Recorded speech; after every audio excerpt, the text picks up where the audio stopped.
Class 8 में chapter 3 understanding quadrilaterals चतुर्भुजों को समझना में एक्सरसाइज 3.4 के आज हम क्वेश्चन करेंगे। अच्छे से समझने के लिए वीडियो को लास्ट तक जरूर देखें। चलिए शुरू करते हैं। एक्सरसाइज 3.4 का क्वेश्चन नंबर 3। क्वेश्चन नंबर 3 है, बताइए कैसे एक वर्ग। यहाँ पर हमें वर्ग के बारे में बताना है कि पहला तो उसने पूछा है कि वो एक चतुर्भुज कैसे है। वर्ग एक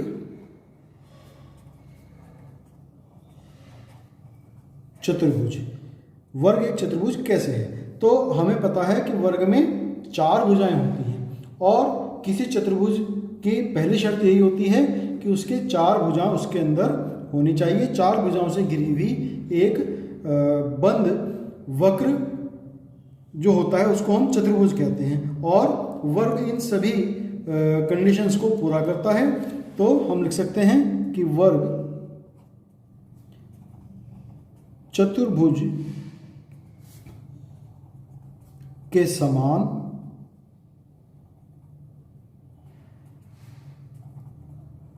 चार भुजाओं से घिरा एक बंद सरल वक्र है।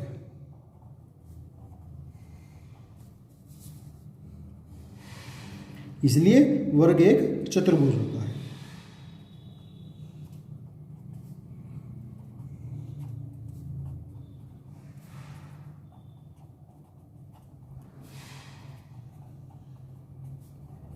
तो ये तो पहला था कि वर्ग एक चतुर्भुज कैसे है। तो हमने बताया कि वर्ग जैसे जिस प्रकार से चतुर्भुज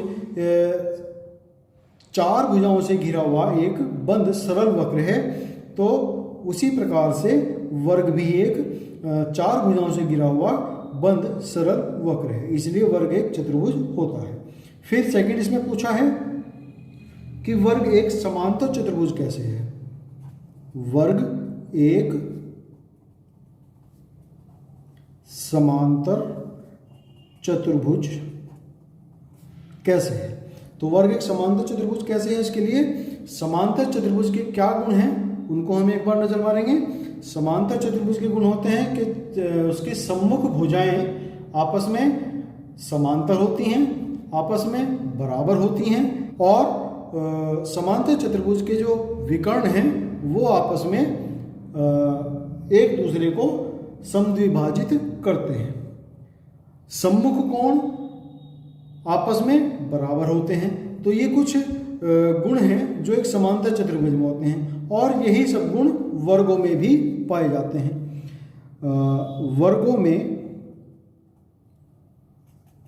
वर्ग में समांतर चतुर्भुज के समान सम्मुख भुजाएं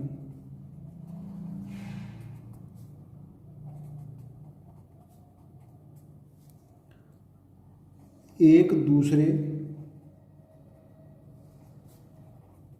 के समांतर और एक दूसरे के बराबर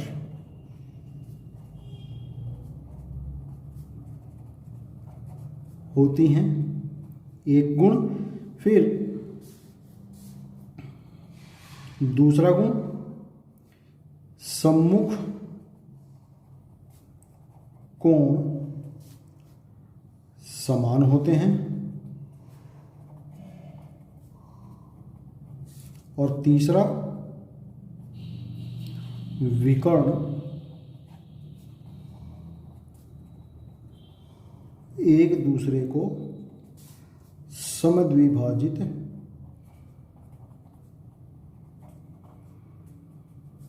करते हैं। तो यही सब गुण वर्ग में भी होते हैं, इसलिए वर्ग एक समांतर चतुर्भुज होता है। इन सब गुणों के कारण वर्ग एक समांतर चतुर्भुज होता है। फिर तीसरा इसमें कहा कि बताइए वर्ग कैसे एक वर्ग समचतुर्भुज है। थर्ड पार्ट, वर्ग एक समचतुर्भुज। अब समचतुर्भुज को याद कीजिए, उसके क्या क्या गुण थे। तो समचतुर्भुज की चारों भुजाएं आपस में बराबर होती थी और विकर्ण एक दूसरे को समकोण पर काटते थे। तो यही दोनों गुण वर्ग में भी होते हैं। तो वर्ग एक सम चतुर्भुज के समान क्या क्या गुण हमने बताए वर्ग में, चारों भुजाएं समान माप की होती है, पहला गुण। और दूसरा गुण, विकर्ण एक दूसरे को लंब समद्विभाजित करते हैं। All the four sides of a square are equals like rhombus. Second, diagonals of a square are perpendicularly bisect each other like in rhombus. तो इस कारण वर्ग एक समांतर चतुर्भुज होता है। इसलिए वर्ग एक सम चतुर्भुज है, एक रोम्बस भी है। फिर चौथा कहा उसने कि वर्ग एक आयत कैसे है। वर्ग एक आयत, तो अब आयत की जो प्रॉपर्टीज हैं उनको हम याद करें। आयत में सम्मुख भुजाएं समान लंबाई की होती हैं, वो तो समांतर चतुर्भुज का भी गुण होता है।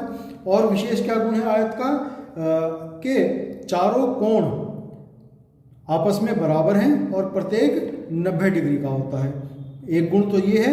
और दूसरा गुण के दोनों जो विकर्ण हैं, जो डायगोनल्स हैं, both diagonals are same in the length. आयत के जो दोनों विकर्ण हैं वो समान लंबाई के होते हैं। यही दोनों गुण हमारे वर्ग में भी पाए जाते हैं। तो वर्ग में एक आयत के समान क्या क्या गुण बताए हमने कि चारों कोण समकोण है।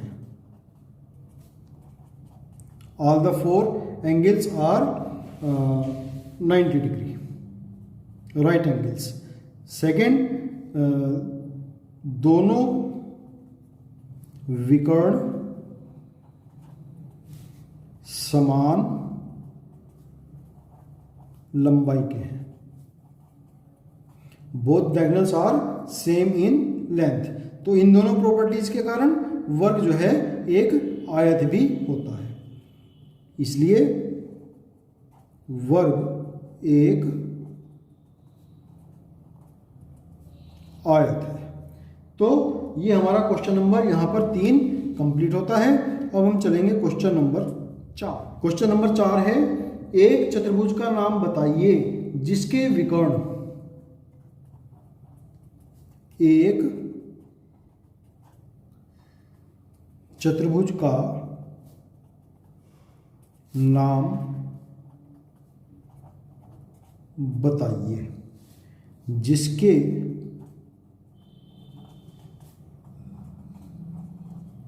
विकर्ण कैसे हों। पहला, एक दूसरे को समद्विभाजित करते हैं। एक दूसरे को समद्विभाजित करते हैं।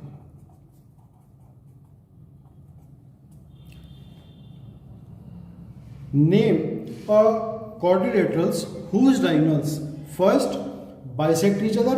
तो ऐसा क्वाड्रिलेटरल तो क्या होता है, पैरेललोग्राम को ही में ही ये गुण होता है कि उसके जो डायगोनल्स हैं वो एक दूसरे को बाइसेक्ट करते हैं। तो हम यहाँ पर लिख देंगे पैरेललोग्राम समांतर चतुर्भुज। फिर सेकंड, जो एक दूसरे पर लंब समद्विभाजक हो, एक दूसरे पर लंब समद्विभाजक हो।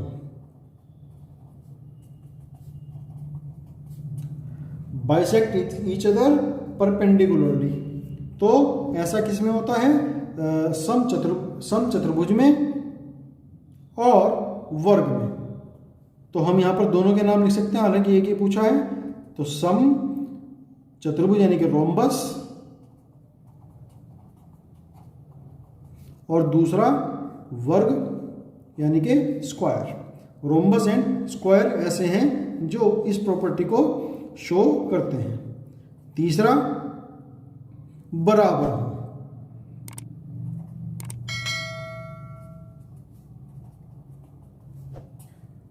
ऐसा क्वाड्रिलेटरल जिसके जो डायगोनल्स हैं वो इक्वल हो, इक्वल इन लेंथ हो। तो ऐसे दो क्वाड्रिलेटरल्स हैं, एक तो आयत रेक्टेंगल और दूसरा वर्ग स्क्वायर जिसको बोलते हैं।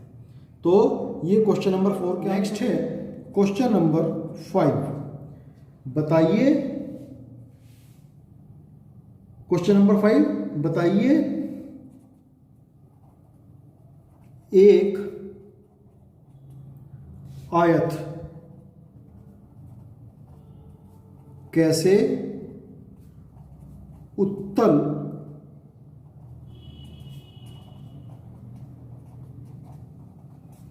चतुर्भुज है। जिस चतुर्भुज के विकर्ण उसके अभ्यंतर में हो, उसके अंदर हो, उसको हम क्या बोलते हैं, उत्तल चतुर्भुज बोलते हैं।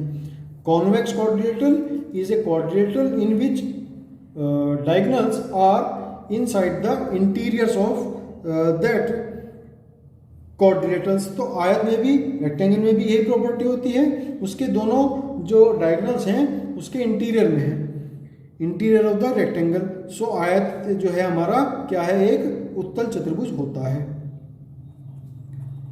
उत्तल चतुर्भुज के समान आयत में भी दोनों विकर्ण उसके यानी कि आयत के अभ्यंतर में है।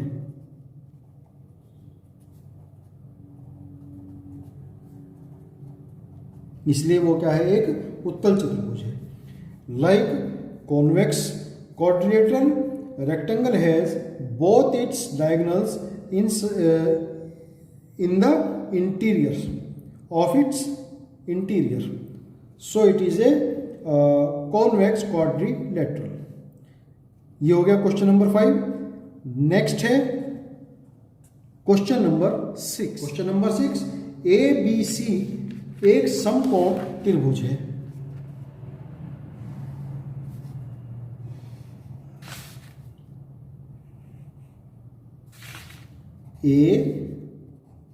ABC is a right angle triangle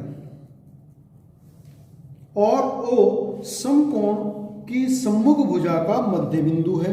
समकोण यानी कि जो पॉइंट B है उसके ये हमारा क्या है, 90 डिग्री का एंगल है, और इसके ठीक सामने वाली साइड यानी कि इसका जो हाइपोटेनियस है उसके मिड पॉइंट क्या है, O है। O is the midpoint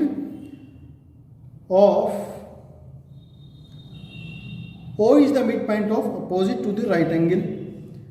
Explain why O is equidistant from A, B and C।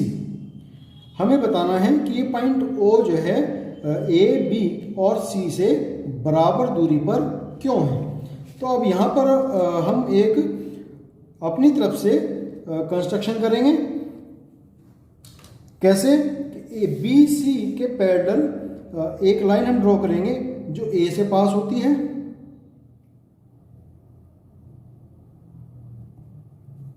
और ए बी के पैरेलल एक दूसरी लाइन ड्रॉ करेंगे जो सी से पास होती है।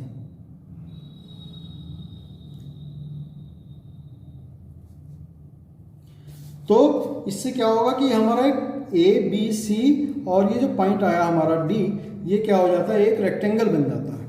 अब A C is the diagonal of rectangle A B C D, और इसका दूसरा डायगोनल भी हम ड्रॉ करते हैं, वो हम देखेंगे कि वो ओ से पास होकर के जाता है।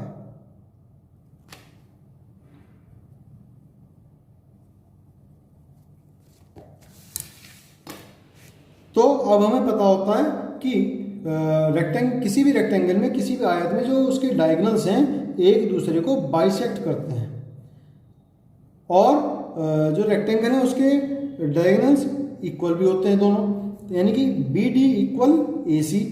अब O is the mid point, इसलिए O D equal O B and O A equal O C.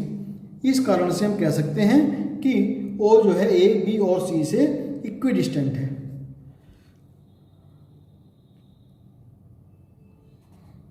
A D समांतर बी सी और सी डी समांतर ए बी खींची। Draw the lines A D parallel to B C and C D parallel to A B. तो A B C D एक आयत है, A B C D is a rectangle. Because क्यों rectangle हुआ ये? Because क्योंकि सम्मुख भुजाएं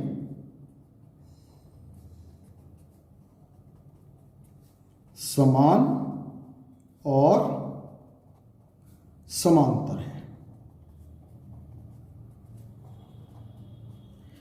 ABCD is rectangle because opposite sides AD and BC are equal and parallel, and AB and CD are equal and parallel। और साथ में और क्या होता है कि AB जो आयत होता है उसके विकर्ण, आयत के जो डायगोनल्स हैं, rectangles, diagonals of a rectangle कैसे होते हैं? बराबर होते हैं,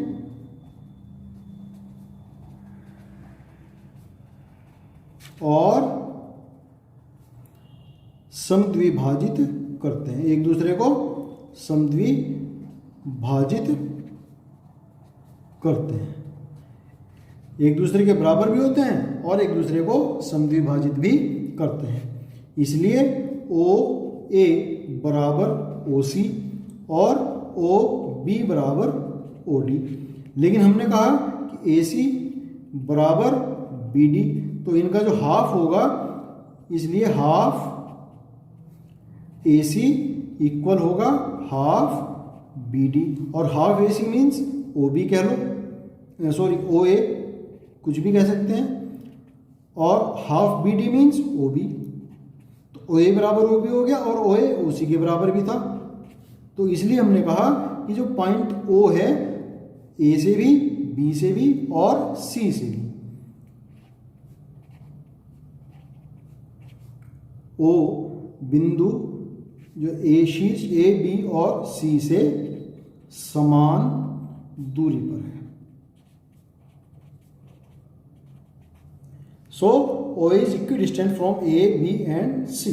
तो यही हमें यहां पर बताना था। तो ये क्वेश्चन नंबर 6 हमारा यहाँ पर कंप्लीट होता है। इसी के साथ में एक्सरसाइज 3.4 भी कंप्लीट होती है, और इसी के साथ में चैप्टर 3 चतुर्भुजों को समझना, वो भी हमारा यहाँ पर कंप्लीट होता है। तो आज के लिए हम इतना ही करेंगे। आपका बहुत धन्यवाद।